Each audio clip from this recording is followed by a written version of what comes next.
এবার দেখে নিই 12 জুনের আবহাওয়ার খবর। রাজ্যের ওপর ফের জেগে বইছে তাপপ্রবাহ। সকাল থেকে রোদের তেজ বাড়ছে। দক্ষিণবঙ্গের প্রায় সব জেলাতেই তাপমাত্রা 38 থেকে 41 ডিগ্রির আশেপাশে ঘোরাফেরা করছে। কলকাতা, হাওড়া, হুগলি, নদিয়া ও মুর্শিদাবাদে বেলা বাড়ার সঙ্গে সঙ্গে গরম আরও অসহ্য হয়ে উঠবে। উত্তরবঙ্গের জেলাগুলোতে সকাল সন্ধ্যা মেঘলা আবহাওয়া দেখা গেলেও দিনভর গরম থাকবেই। আলিপুরদুয়ার, জলপাইগুড়ি, দার্জিলিং এই কিছু জায়গায় হালকা বৃষ্টি হতে পারে, তবে ভারী বৃষ্টির কোনো পূর্বাভাস নেই।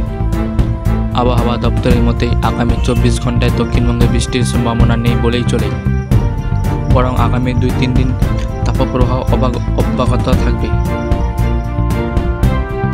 বাঁকুড়া, পুরুলিয়া, পশ্চিম মেদিনীপুর, ঝাড়গ্রাম এই জেলাগুলিতে হিট ওয়েভ এর সম্ভাবনা রয়েছে।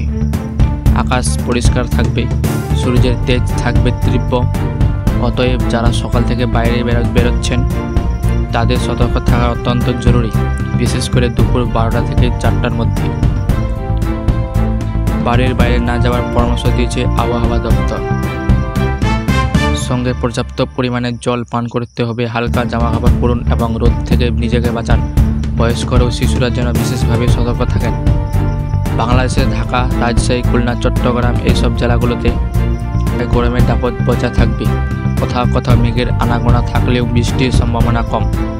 পাহাড়ি রাজ্য যেমন সিকিম বা অরুণাচল হালকা বৃষ্টির সম্ভাবনা থাকলেও রাজ্যের আবহাওয়ায় কোনো স্বস্তির বার্তা নেই এখনই।